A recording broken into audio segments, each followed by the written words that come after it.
बिस्मिल्लाहिर्रहमानिर्रहीम। अस्सलाम वालेकुम मेंबर्स व्यूअर्स, आप सब खैर खैरियत से होंगे।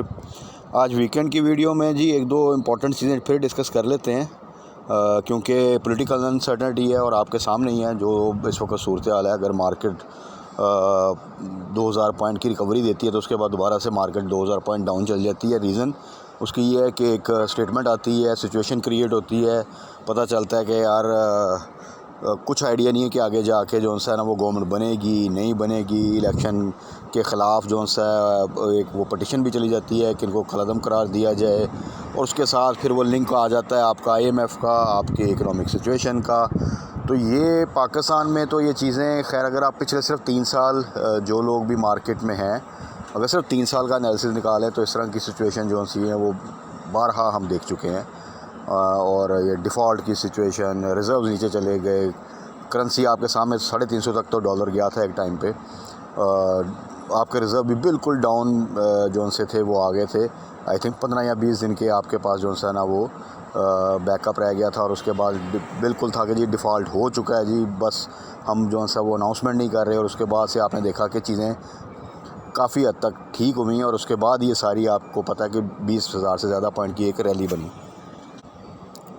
ये सब बताने का मकसद ये है और दोबारा से इसको मेंशन करने का मकसद ये है कि अगर वो टाइम के बाद हमने एक अच्छा टाइम देखा जिसमें अच्छे प्रॉफिट्स भी आए, रिकवरी भी आई चीज़ें, और जिन लोगों ने वहाँ पे फिर होल्ड किया था, जिन लोगों ने उनके पास अगर होल्डिंग थी और उन्होंने पेशेंस के साथ जो है पैनिक में आए बगैर, लॉस बुक किए बगैर चीज़ों को अपने जो है ना वो होल्ड किया, तो उन्होंने फिर रिकवरी भी देखी। जिन्होंने वहाँ पे एवरेज किया और जिसे कहते हैं ना कि वही टाइम जो वो हम बार बार डिस्कस करते रहते हैं कि कहाँ आपने बहादुर बनना है और कहाँ पे आपने डरना है। इसकी अगर टाइमिंग आपकी सेट हो जाए तो कोई चीज़ आपको मार्केट में जो है ना वो प्रॉफिट कमाने से नहीं रोक सकती। और इसकी टाइमिंग को थोड़ा सा आप ख़राब कर लें तो फिर आपको बार बार लॉस होता रहेगा, क्योंकि अगर आपकी पॉलिसी गलत होगी तो वो रिस्क बढ़ता जाएगा, लॉस के चांसेस ज़्यादा होते जाएंगे। अगर आपकी पॉलिसी ठीक रहेगी, आपकी एंट्री लेवल ठीक रहेंगे, एग्ज़िट लेवल ठीक रहेंगे, तो वो फिर आपके ज़्यादा प्रोबेबिलिटी प्रॉफिट की बढ़ती जाएगी और रिस्क की ऑटोमेटिकली कम होती जाएगी। तो आज की मार्केट में इम्पॉर्टेंट चीज़ थोड़ी सी ये डिस्कस करते हैं कि ये पिछला जो अगर आप देखें ना, ये इलेक्शन के बाद का असल में तो टाइम है, उससे पहले तो मार्केट ठीक थी। तो उसमें अगर आप ये 1 मंथ में देखें ना कि वही जो हाई लगा था कुछ स्टॉक्स का, ख़ासतौर पर ऑयल एंड गैस सेक्टर में, तो उन्हीं में ही ज़्यादा अगर आप देखें तो एक जो है ना वो करेक्शन आई है। और उस करेक्शन की वजह से, क्योंकि हैवी वेट में जब भी करेक्शन आती है तो वो फिर डेफिनेटली आपको हज़ारों पॉइंट का डिप जो सा नज़र आएगा, क्योंकि ये वही हैवी वेट से जो हज़ारों पॉइंट ऐड करा कर आपकी मार्केट को जो है वो तकरीबन 45,000 से 40,000 से और वो तकरीबन 65,000 प्लस जो है ना वो लेकर गए थे। क्योंकि उस वक्त इन हैवी वेट्स में एक ज़बरदस्त और कंटिन्यूस रैली बनी थी। तो उनमें जब डेफिनेटली करेक्शन आएगी तो वो फिर 2-3 हज़ार पॉइंट तो कोई मसला ही नहीं ना मार्केट के लिए नीचे आना। तो इसलिए ये भी हम मेंशन करते रहते हैं कि किन लेवल्स पे अब उसमें खुदारा एंट्री नहीं लेनी। कुछ लेवल आएंगे बाइंग के, या जो स्विंग ट्रेड के लिए हमने सेट किए तो वहाँ तक आएँ, उससे नीचे आएँ तो तब उसको कंसिडर करें, उसके ऊपर एंट्री ना लें।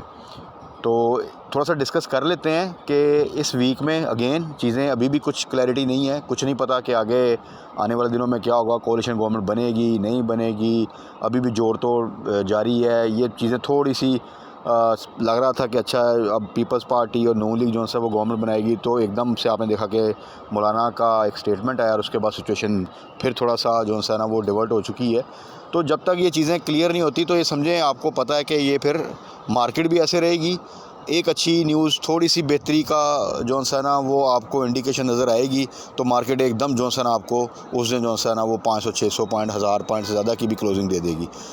वेरी नेक्स्ट डे अगर रात को कोई ख़बर ख़राब आती है तो आप एक्सपेक्ट करें कि वो दोबारा से 1000 पॉइंट नेगेटिव क्लोजिंग दे देगी। तो ये ऐसा ही चलेगा। उसमें बस आपने टारगेट देख लेना है कि जो बिल्कुल बॉटम आउट चीज़ें हैं उनको आप टारगेट बिल्कुल कर सकते हैं। तो ये है कि जैसे ही बाउंस मिलेगा आपको, उस दिन मिले, नेक्स्ट डे मिले, थर्ड डे मिले, वो उस बाउंस में आपको एकदम जो जंप मिलेगा उसमें आपको एक अच्छा चांस मिल जाएगा कि उसको आप फ़ौरन उसकी जो है ना वो प्रॉफिट बुकिंग करें या स्टॉप लॉस फिर लगा लें, ताकि अगर फर्दर फिर किसी न्यूज़ पे से डिप आए तो आप एक 5%, 6%, 7% जो भी उस वक़्त आपको एक जंप मिला होगा वो आप अपना जो है ना वो इनकैश करें और एग्ज़िट लें और कैश अपना फिर सिक्योर कर लें फ़र्दर ट्रेड के लिए। तो ये चीज़ें थोड़ी सी डिस्कस कर लेते हैं। अब सबसे पहले अगर देखा जाए फ्राइडे को जो क्लोजिंग आई मार्केट की वो 1147 पॉइंट नेगेटिव के साथ केस इंडेक्स ने 59,872 पे जो है ना वो क्लोज़ किया था। रीज़न उसकी वही पॉलिटिकल अनसर्टेनिटी और कोई रीज़न नहीं है, क्योंकि सिचुएशन बिल्कुल क्लैरिटी नहीं है और ख़ास तौर पे मौलाना फजल रहमान के बयान के बाद मज़ीद और जो बाकी छोटी जमातें हैं अगर आप देखें तो वो एहतजाज की तरफ भी जा रही हैं और कुछ आइडिया नहीं कि क्या पीपल्स पार्टी, नॉन लीग और एमक्यू मिलकर कुछ गवर्नमेंट बना पाएंगे या वो तमाम जमातें अलग से जो सा इस वक्त एक अच्छा खासा जो प्रेशर आ रहा है इस वक्त और इंटरनेशनली भी अगर आप देखें तो वो स्टेटमेंट्स आ रही हैं तो वो बेसिकली अनसर्टेनिटी की तरफ जाता है। और जब इंटरनेशनल मीडिया आपका इन्वॉल्व हो जाता है तो आप ये समझें कि क्योंकि आगे फिर आपने अल्टीमेटली IMF के पास ही जाना है, आपने बहुत से पैसे भी इनको रिटर्न करने हैं, उसके लिए नेक्स्ट लोन में भी जाना है, आपने उनसे फर्दर जो है ना वो एग्रीमेंट करना है, तो वो तमाम चीज़ें फिर डेफिनेटली एक प्रेशर डालती हैं।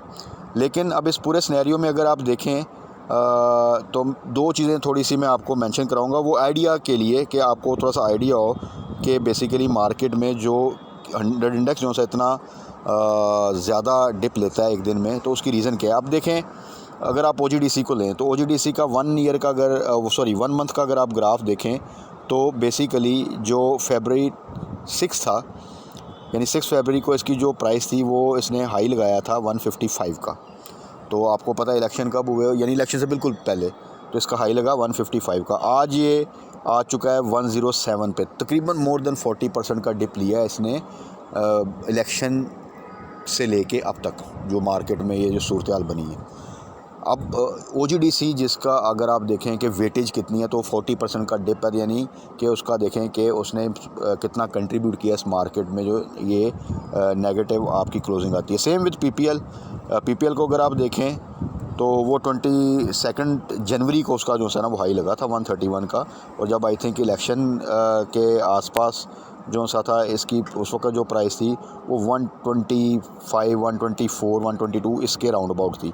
तो वहाँ से अगर देखें तो ये भी तकरीबन जो है 30% से ज़्यादा के ही जो है ना वो डिप ले चुका, 98 पे इसकी क्लोजिंग है। इस तरह ही और बहुत से स्टॉक्स हैं, कोई 20% नीचे होगा, कोई 30% नीचे होगा, बट मैक्सिमम अगर आप देखें तो हैवी वेट के स्टॉक्स में वो OGDC ने जो है ना वो डिप ली है।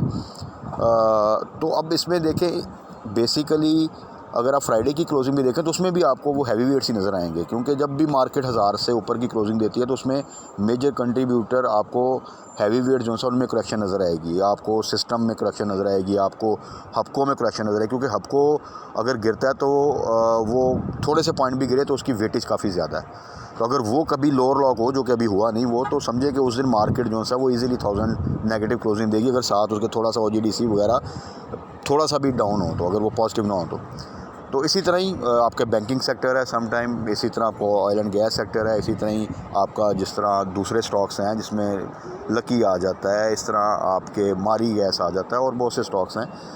तो असल चीज़ ये है कि इंडेक्स ने तो जो करना है सो करना है। आप ये देखें कि OGDC जब 155 पे था तब भी अगर उसका आप वॉल्यूम देखें तो बड़ा हाई वॉल्यूम था उस वक्त।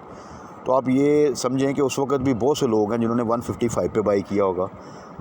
अच्छा, बहुत से लोग हैं जिन्होंने 145 पे, 148 पे, कुछ ने 140 पे बाई किया होगा। तो ये तमाम प्राइस अब आप देखें जो इसकी प्राइसेस ने जो करेक्शन ली है, तो आप देखें तो थोड़ा सोचें कि क्या उस वक्त आपने कुछ कैलकुलेशन की थी कि यार एक स्टॉक जोन्स है जिसको हम, आपको याद होगा, टारगेट कर रहे थे 90s से 90 बिलो था जब इवन, और वहाँ से हमने टारगेट किया हुआ था कि जब ये फिर 100 क्रॉस करेगा और 105 से ऊपर क्लोजिंग का फिर हम स्टॉप लॉस के साथ ट्रेलिंग स्टॉप लॉस कर चलेंगे।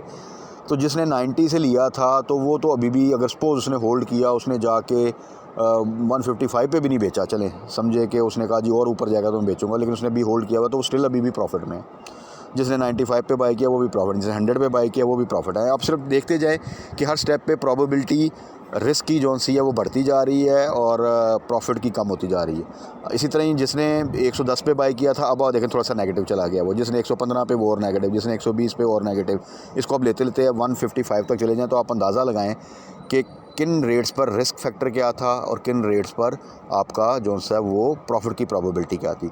अब इसी जो सा स्ट्रेटजी को आप किसी भी स्टॉक के साथ जो सा ना वो आप इम्प्लीमेंट करके देख लें तो आपको अंदाज़ा हो जाता है कि असल चीज़ ये है कि आप किस प्राइस लेवल पे एंटर हो रहे हैं। अगर आप अच्छी प्राइस लेवल पे एंटर हो रहे हैं तो इट मीन्स कि आपका रिस्क फैक्टर कम है। इट डजेंट मीन कि वहाँ से आपको लॉस बिल्कुल नहीं हो सकता, बिल्कुल हो सकता है। अगर मार्केट ठीक नहीं है वो और नीचे जा सकता है, लेकिन देखें अगर एक स्टॉक आपने लिया और वो 10% भी नीचे चला गया तो आप उसको होल्ड कर सकते हैं। बट एक स्टॉक आपने लिया और पता चले एकदम वो 30-40% नीचे चला गया तो आपको थोड़ा सा पैनिक जो सा ना वो स्टार्ट हो जाता है। अगर at the same time again इसमें एक और स्ट्रेटजी है कि अगर आपको ये पता है कि स्टॉक वापस आएगा, आपने बिल्कुल टॉप पे जाके बाय नहीं किया हुआ, तो क्या है कि आप उसको एवरेज कर लें तो वहाँ से फिर आपको जो सा ना वो एटलीस्ट आपको फिर अपनी सपोज़ अगर OGDC है, अगर किसी ने 155 पे लिया है और वो अभी जाके 100 पे इसको एवरेज करता है और वहाँ से फिर इसको 155 का वेट नहीं करना पड़ेगा, मे बी 130 के बाद वो प्रॉफिट में आ जाएगा। तो फिर एक ये स्ट्रेटजी है जो कि हम अक्सर जो है ना वो डिस्कस करते हैं और मैं अक्सर इसलिए दोस्तों को बताता हूँ कि अल्टीमेटली देखें नो बॉडी इज़ परफेक्ट। अगर आपकी एक स्ट्रेटजी गलत हो गई है, एक एंट्री गलत हो गई है, तो अब उसका हमने हल देखना है। इट डजेंट मीन कि वो एंट्री गलत हो गई है तो अब आपको कह दिया जाए जी अब आपको लॉस ही होना है, आप इसमें से कुछ नहीं कर सकते। उसकी भी एक स्ट्रेटजी है कि आप उसको फिर एवरेज करें और उस एवरेज क्वांटिटी को जैसे ही उसमें एक रीज़नेबल प्रॉफिट हो उसमें से एग्जिट ले लें, तो इस तरह आप अपनी ओवरऑल प्राइस जो है वो बेहतर कर लेते हैं। तो बाकी अभी के लिए आप देखें, अगर अब खैबर टबैको में आपको बार बार मेंशन करता रहता था कि ये इवन 350 से नीचे बहुत अच्छी प्राइस है, अगर ये 325 पे 330 पे आ गया तो और बेहतर है। इसमें घबराने की ज़रूरत नहीं। अगर किसी ने 350 पे बाय किया, 360 पे इवन बाय किया है और वो 330 पे आ गया तो ये वो स्टॉक है जो उसका बिल्कुल ये बॉटम आउट प्राइस है, आप लें एवरेज कर लें। तो अब आप देखें कि उस दिन मार्केट 1100 नेगेटिव भी थी बट ये इसने पॉजिटिव क्लोजिंग दी। सेम एबट है, एबट आपको कुछ अर्सा पहले याद होगा कि 390 तक आई थिंक आया था, तो अब वो 400 तक आया, अब ये 400 भी टच नहीं कर रहा दोबारा। हालांकि मार्केट बहुत अनस्टेबल है इस वक्त क्योंकि ये उसकी प्राइस बहुत ही अच्छी है। तो इसको यहाँ पे अगर किसी ने 440 पे बाय कर लिया था, 450 पे बाय कर लिया था और अगर ये अब 420 पे 416 पे 415 पे आता है तो वहाँ पे आप एवरेज कर लें, कोई परेशानी की ज़रूरत नहीं है। एबट कंपनी का आप गूगल सर्च करके देख लें, अगर किसी को फार्मास्यूटिकल बिज़नेस का पता है उसको पता चल जाएगा कि कितनी स्ट्रॉन्ग कंपनी है। सेम खैबर टबैको एक अच्छी कंपनी है, बड़ी कंपनी है। इसी तरह आप किसी भी अच्छी कंपनी में जो सा सिस्टम पे चले जाएँ आप। अब सिस्टम अगर इस वक्त 370 पे है तो इसमें डरने से ज़्यादा अच्छी स्ट्रेटजी ये है, अगर आपके पास हाई साइड की बाइंग है, कि आप इसको एवरेज करें। और अगर किसी ने सिस्टम अभी तक नहीं लिया था और वो वेट कर रहा था कि यार सिस्टम अगर कभी नीचे आया तो मैं लूँगा, लेकिन होता क्या कि जब उस प्राइस पे आता है तब आप फिर डरते हैं, तो उसने भी नहीं डरना, वो बिल्कुल बाय करें। यहाँ पे सिस्टम में पूरा पोटेंशियल है कि ये वापस जो सा आपको जो सा ना वो 500 की प्राइस देगा। और इस दफ़ा इंशाल्लाह ताला चीज़ें ठीक होती हैं तो आप देखेंगे कि ऑयल एंड गैस की जगह आपको IT सेक्टर जो है ना वो लीड करता नज़र आएगा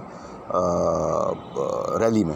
और नेटसोल का रिज़ल्ट आपने देख लिया है, वो मैंने मेंशन भी किया था और जब मेंशन किया तो उसके बाद ये आई थिंक 89-90 पे था और उसके बाद ये 100 से ऊपर गया था और उसके बाद ये मार्केट की वजह से इसने डिप लिया, लेकिन अभी भी देखें कि ये 90 बिलो नहीं आया और ये अपॉर्चुनिटी है कि मार्केट की वजह से आपको 94-93 की प्राइस पे मिल जाए।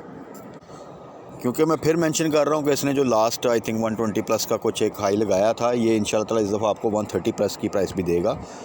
यस अगेन इस पूरे सिनेरियो में ये सिर्फ मार्केट की थोड़ी सी स्टेबिलिटी जो है वो ज़रूरी है और वो किसी भी फिर स्टॉक के लिए और ओवरऑल मार्केट के लिए वो तो एक आपकी डेफिनेटली रिक्वायरमेंट है।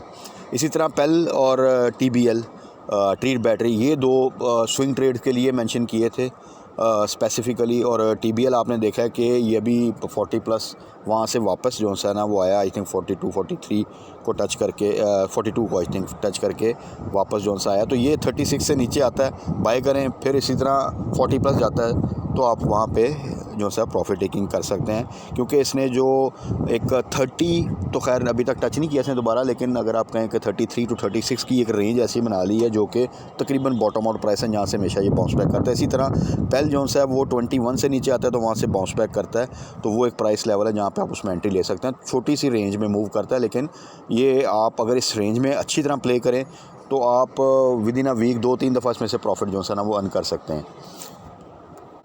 और उसके बाद है जी पाक ऑक्सी का आपको पता है कि स्पेसिफ़िकली उसके रिज़ल्ट के लिए इस जो सा उसकी एनुअल रिज़ल्ट के लिए हमने इसको टारगेट किया है, तो इस मार्केट की वजह से वो आपको 89 के रेट पे मिल रहा है।